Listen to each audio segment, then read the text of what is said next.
Three very good reasons to join me for this review here today. First of all, as you might have seen, we recently went for the X3 plug-in hybrid as a personal vehicle, but Leah actually wanted the GLC, but there wasn't a good offer. BMW had the better offer. Today we're driving the GLC one more time to find out, was it the right choice to go for the X3 or is the GLC maybe better? Later on we'll drive extensive German Autobahn and Leah also joins me on the passenger seat and we'll discuss what is maybe better with the GLC and what's maybe better with the X3. Very interesting. Second good reason is you wanted to see the 6-cylinder GLC. We do have the 6-cylinder here under the hood today and tell you all about the new choices and so on.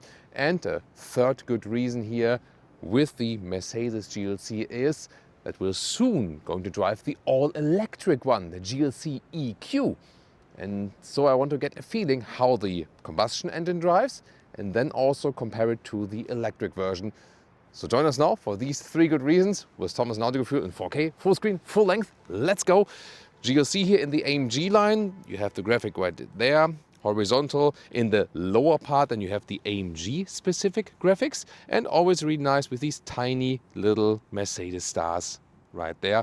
This is the optional matrix LED, the digital light. Graphite gray, this pretty popular color. It's not dark black, but comes towards black, so to speak. Length 4.72 m, 186 inches, typical for the GLC. Here with 19-inch winter tires in the aerodynamic AMG styling. But I think it's refreshing to see a car that doesn't have like the largest wheels. And interesting also in comparison to the X3, this one here has optional the air suspension and also rear axle steering. The rear wheels turn up to 4.5 degrees in the opposite direction. At least it's available on the European market. US market, you have to check the GLC 43 then, for example, or the 53, the new one, for the rear axle steering, but it's a little bit limited with the AMG models, doesn't go the full 4.5 degrees. In the rear, the modern signature here, left and right, and the new GLC generation here always has this connecting black element, which isn't that, visual with the graphite gray, but if you have a bright vehicle, this one will still be a black bar.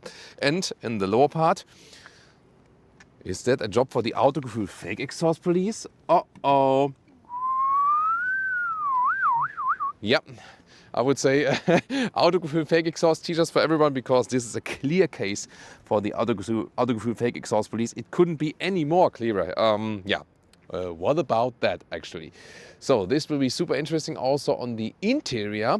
Let's quickly take a look under the hood, because that's also one of the major things here for today.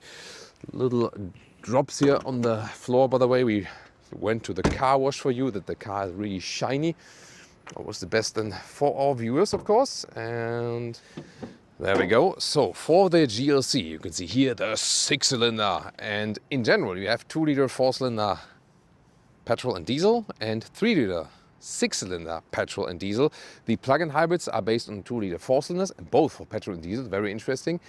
And now you have two 6-cylinder choices. This one is the first one, the 3-liter 6-cylinder diesel 450D. You want to see this review here on Autoco Fuel, so that's then your wish come true. 367 horsepower plus the ISG, that's like the integrated starter generator, so they have a mild hybrid system right here with something electric, like a small electric boost. 4.7 seconds in the acceleration figure. Is this the dream engine here on the combustion side for the GLC? We're going to find out today with the special Autobahn test. Half a second quicker would be the other 6-cylinder choice now, recently published GLC 53. This is now the 3-liter 6-cylinder petrol engine, because they listen to the customers. You might remember that the GLC 43 and the GLC 63 are both 2-liter 4-cylinders now, these AMG versions. So then they said, we want to have AMG offering on the GLC model lineup with 6-cylinder again, and now offer that once again. 4.2 seconds would be the acceleration figure then. All-wheel drive, as always. There are on certain markets some rear-wheel drive entry versions as well, but most have all-wheel drive and also with a rear-wheel bias. Now welcome here to the cockpit of the Mercedes GLC, and we're also going to compare it to our X3's choice. First of all, inside of the doors, this is very interesting. So you have the seat control in the top part, so when you close the door, and also a seat heating button separate. That's good, even if it's like capacitive button thing. The rest here inside of the doors is hard pack. It's not properly covered. Just at the bottom part you have some rubber ground at least. Then what's actually pretty cool, you can have different decal elements here, like this wood, for example, matte wood. Different ones are available. That's beautifully done. The screen is more like in this vertical shape, and you can also have different decal elements right here. I just wonder, I think this should be fitting to this, shouldn't it be? Because there's a lot going on, so it's not very calm design, but here this turbine vent design is actually quite cool, and also ambient lighting at night looks very fancy, definitely. This screen here actually, also with the climate menu and so on, is actually easy to control, because with the X3 you have to reach out very far. That's why in the iX3, the electric one, they put the screen then closer to the driver, which is I think a good thing, because here it's also easier. So let's see here, like the way from the steering wheel to the climate unit, even though it is a digital climate unit, I prefer physical, it is easy to control. And also in the new GLC EQ, they went the other way. They now put the screen far away again in this horizontal shape. So you see it's going back and forth in the automotive industry. Can't really understand that. Seat ergonomics is to me a little bit better in the X3, so I have a better seating position there. And these ones are the animal skin seats. However, for the GLC you can also get a very soft high-grade leatherette, also with seat cooling, which is also softer than the animal skin actually. Then you have here the split opening, for example, a lot of space, 2 USB-C chargers, and then this middle console can be either very clean like this or open it like here. These cup holders are adaptive, yes, but still bottles tend to fly around. I can show that to you actually. So when I have like a standard, it's a nice spacious glove box here, by the way. So here when I have this bottle, and then you see here, this doesn't hold bottles tight enough. This is more like for coffee cups. This is an issue they have addressed now in the recent Mercedes S-Class facelift. Shown that to you earlier, where they have now then this this 4-dot design, really catching also a little bit heavier bottles. That's actually quite cool. Inductive charging pad is like hidden down there. Also something they fixed in the new S-Class facelift. So yeah, this is always a pro and con. This steering wheel is the AMG-Line, 2 horizontal spokes. There's also the base steering wheel available. And also for the GLC, you can opt for an annual-free steering wheel. Now they have introduced it with the latest model year change. So that's actually also a quite good offer, and large digital instruments quite right here. But here everything from the side here, soft touch on the top part and so on. So I'm actually very happy with the build quality. Rear seats. So what's cool that we also have a nice covering at the rear at the inside of the door, for example, at least on the top part. And then here, as for the legroom, it does fit for 4 tall adults, I would say, when I'm driving. So yeah, that's actually quite good for the knees. And headroom with 189/602, also no problem. There is also a panoramic roof available optionally. Yeah, middle seats, really large middle tunnel, so it's not ideal to sit there as a tall adult. What's the cool function is that when I fold the seat, look here at the front seat, there we go. So that you can easily fold this one here, and this one doesn't hit the front seat. This one moves a little bit forward electrically. That's actually a very clever integration. Oh, and you can also put the seats here. When you come around here, you can use this cargo position here like this. You can fold this one up, and then the rear bench, see here, stays more upright. So that's not a comfortable thing, but then you have a little bit more cargo length in top end. Here you can see how the seat also moves back then again when I put this up, so you can do the Homer Simpson all day, like seat forward, seat backward, seat forward, seat backward. Thank you again so much, by the way, for the recent support. It's always just a joy for us to do these reviews for you. That is something I always want to say, you know. So it's just great to know for whom you're doing these reviews, and when you read so many great and positive comments, then keeps our motivation always high for you. Then here the trunk or the boot, let's take the measurements. Here we have the rails left and right for that. This fits in vertically as well, and you have here actually more than 1 meter or 40 inches in width. That's actually quite cool. Then the length here is also about 1 meter or 40 inches, and the height here is some 29 inches or 74 centimeters. What is good here, also in comparison to the X3, which does not have that. Here you have the remote unlock, but I think in this case the seat belts wanted to keep us a little bit tighter. So yeah, sometimes you need a little bit more help, and then sometimes it does flip automatically. So there we go, and then we have 73 inches or 1.85 meters, so well usable. Oh, and not to forget, right here, there's massive space underneath when you have like a combustion engine, not the plug-in hybrid, you know, it's like a pure combustion engine. And here, like this shopping basket if you forget some bags or something like that. Now driving the GLC, and we had two major things. First of all, favorite feature here. Yeah, let's start with that one here, the rear axis steering. And when we go like this U-turn thing or just go in the circle, it's crazy. It's really crazy. I mean, for this kind of vehicle size, yeah, it really makes things so much easier, you know, when parking in and out, basement, garage, and so on. So the rear axis steering is something that could be in the X3. I mean, you don't necessarily need it, but it does make things easier, especially when parking in and out. She definitely wants that, yeah.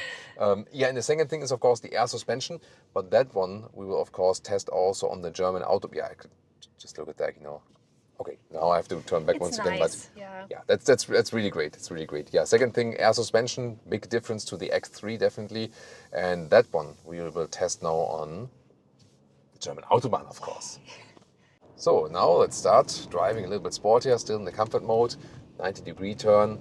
Yeah, I mean, there you feel that with the air suspension in comfort mode, it's not as direct as the X3. True, yeah. But we can also... I love the steering wheel. Steering is really nice. Good input here from the steering, definitely. I think it's better than in the BMW, this steering handling. Really? Yeah. I mean, it's really nice. It's more precise. Yeah, it is actually. Yeah. I mean, they're both good. Yeah, definitely. It's a high level, yeah. I think it used to be the other way around, that BMW had the way more crisp steering, and in the recent years, BMW got a little bit more vague from the steering. It depends on the model. And here, Mercedes got more and more precise from the steering, so that's a good job. And here now, the 90-degree corner with... there we go. So that was now in the sport mode. Suspension, did you feel a difference? Yeah. Is it better as a passenger when it's stiffer in the air suspension or softer? Yeah, it's better. In the corners, yeah. But in the city with the bumps and something like that, it's better when it's a little bit softer. It's only for agile driving. So here, when I go like a little bit left, right, now again, comfort, and then...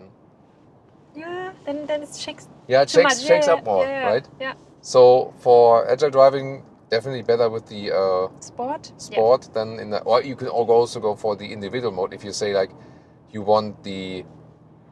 steering wheel sporty, and the... Or engine not sporty, that you say, hey, you want to drive efficient, but the suspension is supposed to be stiff, you know, so you can also individualize your mode right there. And now, of course, it's German Autobahn time as for that. And we're also going to talk about the Diesel there. It's also very important, of course. Oh, there the camera for the parking sensor and so on went on. Oh, yeah, the six-cylinder has a crisp response. Six cylinders are great, definitely. If you're in the combustion engine world, nothing beats a six-cylinder, I think. 4.7 seconds is the acceleration figure here for the 3-liter six-cylinder diesel, and we're going to try that out. And of course, talk more about the difference between GLC and X3. So Leah just proved again that here, when we open the window on the right side, dual glass. Yeah, the dual lamination, lamination and dual glazing. So don't hear that, yeah. Yeah, let's see when we drive faster now if you can hear the difference then to the X3. Like from the engine, like the shifting transmission, that is a little bit more likable. That's true, yeah. I felt that too, yeah. So, and here we can do acceleration from 80 kilometers an hour. Let's go. Wow. Nice. Nice. Yes. Wow. Yes, and that it's very silent. 200. Wow.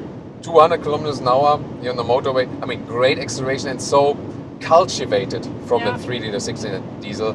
Awesome. That was so much fun. And really, we're driving like almost 200 kilometers an hour. You don't feel it, no. Wow. Yeah. It's so silent. And now the sport mode also stable. So how safe do you feel as a passenger now? Very safe. Yeah. Wow. pretty much in control here of the whole car, and yeah, it is more silent than the X3 with the dual glazing here. Yeah, so wait a minute. No, we're still happy with our choice. You know, we're still happy. But maybe we can change that. But I you know that Leah, you remember that Leah's first pick, she wanted to have a GLC. Yeah.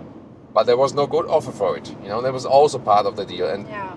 the GLC is not worth double or triple the price, or even quadruple the price than the X3 in the leasing range. True, you know, yeah. That's just the thing. But I totally do understand why Leah's first choice was the GLC, because it drives amazing. The air suspension is great. The optional rear axis steering is amazing as well, depending on if you can get it in the country and I depending love on the version. ambient light and the interior here with the wood things. That I love it. Yeah. It's really beautiful. Yeah, the matte wood styling is really beautiful, and also the ambient lighting as well. Yeah, that's really cool. I think, you know, when I'm not driving sporty, because now speed is limited 120, I tend to feel I want to go back to the comfort mode, because then the suspension is a little bit bumpy, too stiff maybe. Yes, that's better now. Then it's comfort mode, and it's more smooth, and you can really. But you can change that easily here.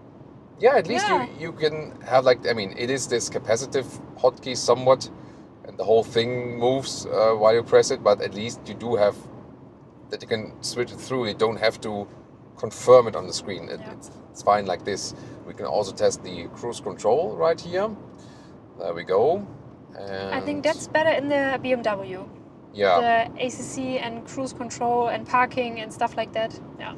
So I now set the adaptive cruise control, and also with the automatic lane keeping, the active lane keeping. See here, making a small bend and pretty smooth. And let's see, I can also initiate here this semi-autonomous lane keeping. I just clicked here on the indicator. It is on a high level, yeah. But really BMW is a little bit, maybe. Yeah, maybe with the iX3, yeah, that one is next level, you know. I'm excited for the GLC EQ. Yeah, if the GLC EQ is also one more level above that, looking forward to that. But I think it's here, GLC and X3, like the combustion or plug-in and so on, or diesel, comparable. Both are very good in the assistance system, very smooth, and that's what we love about the GLC. Like Leah said, the smoothness, you know, like air suspension, silent, you know, from the windows and so on. Drivetrain with shifting and how the engine behaves, the BMWs are usually a little bit smoother. Yeah. But here the 3-liter 6-cylinder is super smooth, you know. But plug-in is also very nice to drive in the city, and it's always silent. I loved it too. Yeah. And I mean, you also can get the plug-in hybrid for the GLC. Yeah. It's also pretty cool. I think there the battery is also a little bit larger than with the X3, so that would also be a choice, definitely. One thing I also do notice between our X3 and the GLC here is that the GLC feels a little bit more like a C-Class with a higher suspension, whereas the X3 does not feel at all like a 3 Series. So the X3 is a true SUV. And this one here, in comparison, feels more like a crossover. But in sporty driving, that's better. Sometimes the X3 is a little bit heavy in the corners, I feel. And GLC is more sporty, and also the steering wheel and suspension, Yeah, the thing is... It's what you prefer, yeah. Exactly. You know, I rather feel like when I want an SUV, I want that SUV driving, you know, but Leah says she prefers it here, you know, with the GLC. So that's a really matter of preference. But once again, I can very well understand the choice. Seating is more comfortable in the X3, I would say. You know, like the ergonomics and also the materials and so on. They also have good animal-free seats here, also with seat cooling available and so on. They are also a little bit softer. That would be the best choice for the GLC, but the base ergonomics I feel a little bit better with the X3. But it's both on the very same high level. But you know, no wonder that both of these were like all very, very close picks. So I don't know, maybe the next time they get a good offer for this one here, or the GLC EQ, which we will very, very soon drive for you.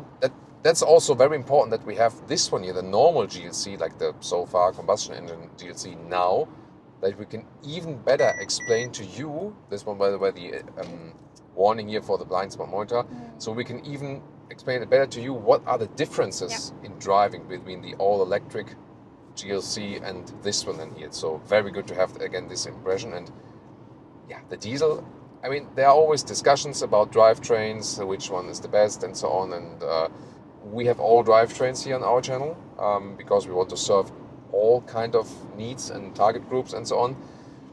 It gives you a lot of like sovereignty, I would say. Like it's so cultivated, so calm, and you don't have to floor it out. It doesn't, I mean, it does have the power, but it doesn't tell you all the time. You need to. Yeah, you can also just cruise it, you know. And I mean, look at that, you know, when I'm here 100 kilometers an hour, It feels like 50. 60 miles, it feels like nothing. Yeah. And here, I mean, yes, it's a diesel, but even more so when you have like such high displacement and cylinders and so on. 100 kilometers an hour, and we are like at okay, now we're going a little bit down. It's like 1,200 RPM, something like that. It's nothing, you know, it's totally nothing. So this engine says like 100 kilometers an hour. Oh, I'm very sleepy give about me a it. break. Yeah, I'm going to sleep now. Yeah, this brings you a lot of calmness, and it is so silent, also insulated from the cabin, that you do not hear any negative diesel sound, you know. In German, we often say the diesel nageln, you know, like nailing. Like when you hear this typical diesel, you don't hear that at all. So if I would step in now, this car drives 1 kilometers an hour on the motorway, I could not tell by the sound it is a diesel. I would need to look at the RPM. Okay, it's 1,000 RPM at 100 kilometers an hour. Must be a diesel. Can only be that, you know, because the petrol would be revving higher. But other than that, yeah, I mean, this is a very good choice for this car as a powertrain. You know, when you don't have any charging infrastructure and so on, and you can't even rely on a plug-in hybrid. In Germany, we have the taxation benefits even already for the plug-in hybrids when you take it as a company vehicle. But here, if someone says, I enjoy the 450D most with a GLC, you can very well understand that, definitely. Oh, there's like hidden civil police. Hidden police? Hopefully They they're love not to searching. do that in Germany. Maybe they're also autogefühl fans. Yeah, maybe. When, Fake exhaust police. yeah, so I can, you know, because I really appreciate, you know, all the policemen out there who are doing service and also risking their lives for us, definitely. Yeah, every policeman will get a free autogefühl fake exhaust teachers. So, you know, if you ever, you know, if you ever can stop text me, us, no or problem. when you... I promise that. And maybe don't have it with me at the moment, but you can get it later then. So every policeman, you know, who I meet in person will get a free autogefühl fake exhaust t-shirt. So yeah, thanks again for your service, everyone. Yeah, definitely great Autobahn vehicle. If there's one SUV for the German Autobahn, Yeah, that's it. it's probably this one. Yeah, we'll cruise a couple of hours more because I also want to tell you more about the final consumption. You know, when we drove, like, it doesn't look that good at the moment, but yeah, we'll drive further, also a little bit calmer because not always we can floor it out. And thanks again for all the lovely messages under our X3 video. Yeah, that was lovely. Yeah. Oh, so lovely. I mean, we were so happy about it. Yeah. Yeah, you're so awesome, people. Yeah. You're just really, really Thanks awesome. again. Thanks so much. Yeah. And now we drove over 4 hours and over 4 kilometers, 250 miles for you, and 7 liters on 1 kilometers, so 34 mpg US, 41 mpg UK, at an average speed of 100 kilometers an hour, 60 miles an hour. As for pricing, GLC starts around 60,000 euros. And then when we take the list prices, this one here, fully spec'd, as you can see it, is really a little bit over 100,000 euros. That's crazy. Mercedes doesn't do special offers anymore. So they have the list prices, and then they have like the daily current price for the respective markets, but for all customers. On the one hand, you can say like, that's fair. But then again, there aren't like some super special offers like we get maybe from other manufacturers when they do special leasing offers and so on. And the current daily price when I checked today was 91,000 euros with this spec instead of 100,000 euros. So there's the list price on the one hand, and then they say, we make like, you know, a little discount for that vehicle, you know, and that's then for this day same for everyone. So yeah, it's strange on the one hand and understandable on the other hand. But anyways, no matter if 100,000 or 90,000, in both cases, super expensive. What you guys say is this 3-liter 6-cylinder diesel is a true autobahn engine, you know. It's so refined and cultivated, really lovely to drive. If you compare it now to the BMW X3, we are still happy with the choice, yes. Leah rather prefers the like little bit lower crossover-ish drive and seating position. I more prefer the X3, which is more like upright SUV in the thing. The X3, when you compare the combustion engine to the GLC, like all of them, the transmission somehow works smoother in the X3, gotta say that. Here we also scored some nice consumption, as I said, with 7 liters and 1 kilometers, 34 mpg US and 41 mpg UK. What is better here with the GLC? Clearly the suspension. If you go with the optional air suspension, you have a smoother ride. The only exception was when there was like, you know, like a lot of waves. Then you had like really like where the X3 would be a little bit stiffer, but somehow better for the stomach, you know. And of course the rear axle steering, it makes it so easy to like go in and out of the basement garage and so on. Yet again, not offered on all markets worldwide, this rear axle steering and you know, combination here with the air suspension. So you gotta check out the individual offers there. So it really depends. This is also more silent than the X3 on the motorway. So yes, there are some certain factors where the GLC is clearly better. Then again, the X3, for example, has better seating ergonomics. So that one was especially important to me, especially when you're tall. Also, of course, personal preference. But both come close. Both are great SUVs, definitely. So we don't regret going for an X3. But we could very well imagine going for a GLC when there's maybe a nice offer for that one. And soon there will also be then the decision if we go fully electric next. Then we are also like in between BMW iX3, GLC, EQ and Volvo EX30. So we'll definitely keep you updated also with that choice. And I hope you enjoyed here also our 6-cylinder diesel ride for today. Now it's time to check out other competitors right here.